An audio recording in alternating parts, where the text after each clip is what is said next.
Assalamualaikum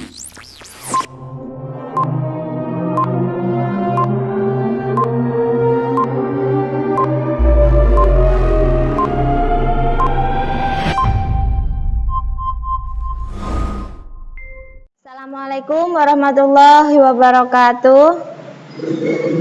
Apa kabar anak-anakku semuanya? Mudah-mudahan kali ini kalian masih dalam keadaan yang sehat dan selalu dalam lindungan Allah Subhanahu wa taala. Amin amin ya rabbal alamin. Oke, pelajaran bahasa Indonesia kelas 9 kali ini sudah pada pertemuan kelima ya. Sudah sampai pertemuan kelima. Kita masuk ke bab 2, yaitu komunikatif dalam berpidato. Kita akan membahas pidato persuasif. Pertama, kita mengidentifikasi informasi dalam pidato persuasif. Ya, apa yang diidentifikasi? Pertama adalah tentu pengertian. Ya, pengertian pidato persuasif.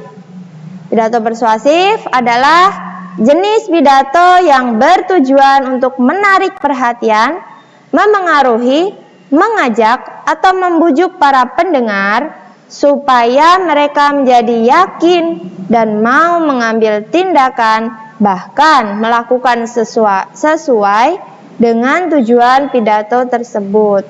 Jadi pidatonya berisi ajakan atau memengaruhi para pendengarnya supaya mereka yakin dan mau mengambil tindakan seperti apa yang disampaikan dalam pidato tersebut. Nah, apakah semua pidato itu sama? Tentu tidak. Pidato persuasif itu memiliki ciri-cirinya sendiri, yaitu yang pertama bersifat objektif. Masih ingat ya, objektif itu sesuai dengan objek.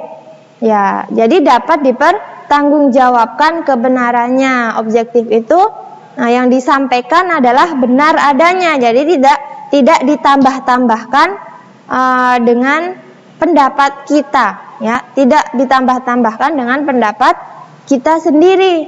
Jadi pidato ini dapat dipertanggungjawabkan kebenarannya.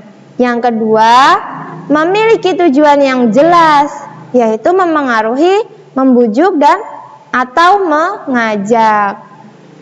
Pidato persuasif itu ya yang mengajak, membujuk, memengaruhi. Itulah pidato persuasif. Kemudian yang ketiga, ciri yang ketiga, bahasa yang dipakai dapat dengan mudah dipahami pendengar. Itu yang dinamakan komunikatif. Jadi komunikatif itu, jadi kalau ada pertanyaan, bagaimana bahasa yang digunakan dalam teks pidato persuasif? Yaitu bahasa yang komunikatif. Apa komunikatif? Dapat dengan mudah dipahami pendengar. Itu komunikatif. Jadi sekali mendengar, sekali atau dua kali lah, para pendengar itu mendengarkan pidato yang disampaikan oleh orator, kemudian langsung bisa paham. Jadi tidak apa ya, ngomong apa sih? Enggak. Tapi sekali dua kali mendengar langsung bisa paham. Itu yang namanya komunikatif. Kemudian yang keempat, isinya bersifat menggugah serta dapat bermanfaat bagi para pendengarnya. Tentu ya, pidato itu kalau tidak ada manfaatnya tidak perlu disampaikan. Jelas kalau pidato yang disampaikan adalah sesuatu yang harus bermanfaat bagi si pendengarnya.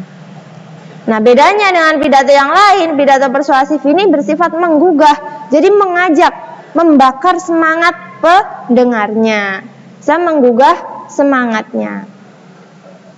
Kemudian yang ke 1, 2, 3, 4. Yang kelima, reaksi yang diinginkan adalah membangkitkan emosi. Nah, ini tadi menggugah. Jadi kata-katanya itu bisa membangkitkan emosi. Emosi itu bukan hanya emosi marah, tapi bisa emosi jiwa, semangat yang menggebu-gebu gitu. Agar pendengarnya menyetujui atau meyakini dan mungkin menimbulkan tindakan tertentu pada pendengarnya. Biasanya pidato persuasif ini disampaikan kalau ada misalnya 17-an Agustus. 17-an Agustus ada ketua RT mungkin menyampaikan pidatonya, mengajak untuk selalu aktif atau mengajak untuk mengikuti perlombaan-perlombaan yang sudah dibuat oleh panitia. Nah, itu juga persuasif karena mengajak untuk mengikuti suatu perlombaan. Itu persuasif. Yang kedua, menyimpulkan gagasan, pandangan, arahan, atau pesan dalam pidato persuasi. Sebelum menyimpulkan gagasan, sebelum menyimpulkan sesuatu dalam pidato persuasif, tentu kalian harus menemukan hal pokoknya terlebih dahulu. Jadi kalau mau menyimpulkan sebuah pidato, ini ada yang pidato nih, mau menyimpulkan pesan dalam pidato, tentu kalian harus tahu pokok-pokoknya dulu. Nah, bagaimana cara menemukan pokok-pokoknya? Nah, langkah yang pertama, kalian harus mendengarkan dengan seksama dan penuh konsentrasi. Kalau sambil ngobrol, sambil bercanda, pasti tidak akan konsentrasi dan tidak tahu apa yang dikemukakan oleh oratornya. Pasti itu kalau sambil bercanda dan sambil ngobrol, pasti tidak tahu apa yang disampaikan oleh orang yang berpidato. Yang namanya seksama itu pasti harus dengan konsentrasi. Ya. Kemudian yang kedua, langkah yang kedua yaitu mencatat hal-hal penting atau pokok dalam pidato. Tadi sudah mendengarkan dengan seksama, sudah siap dengan kertas pulpennya, kemudian dicatat hal-hal yang pentingnya. Ngomong apa sih, dicatat yang pentingnya. Ini. Dalam poin-poin biasanya kalau catatan pidato. Dicatat dalam bentuk poin-poin. Oh, ini penting dicatat.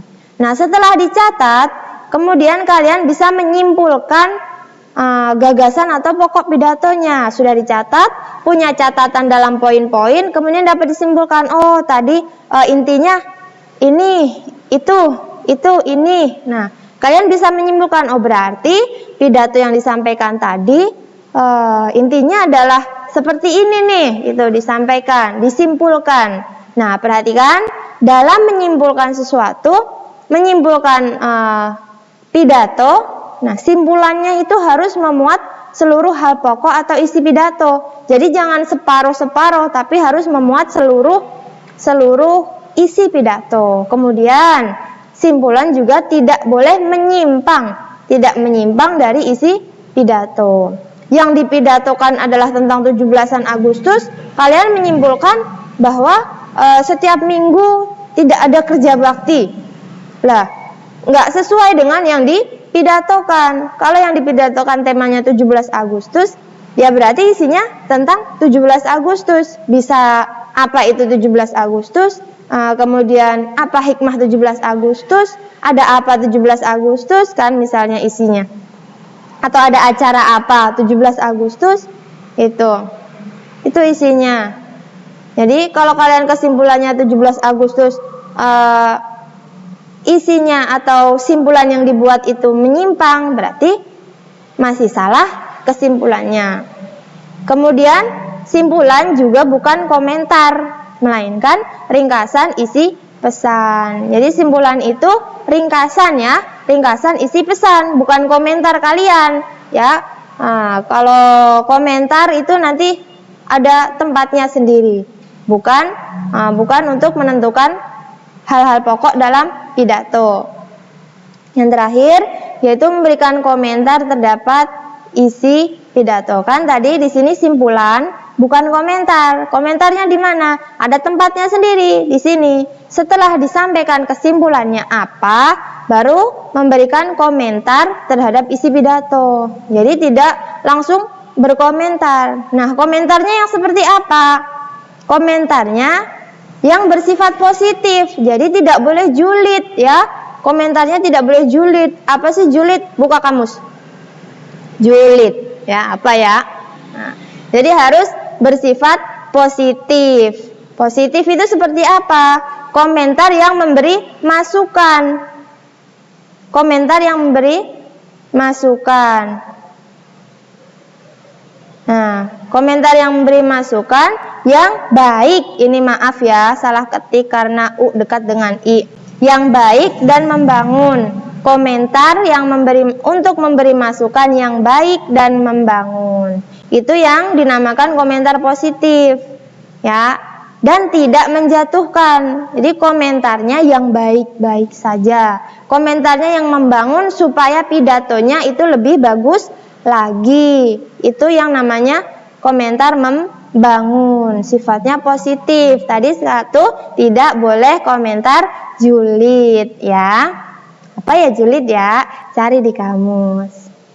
Oke, terima kasih atas perhatian anak-anakku semuanya. Mudah-mudahan materi kali ini yang Ibu sampaikan bisa difahami, bisa bermanfaat untuk kalian semuanya. Yang belum paham bisa diputar-putar ulang lagi videonya sampai kalian benar-benar paham. Dan kita nanti lanjutkan materi selanjutnya di pertemuan yang akan datang. Terima kasih untuk semuanya. Akhirul kalam. Wassalamualaikum warahmatullahi wabarakatuh.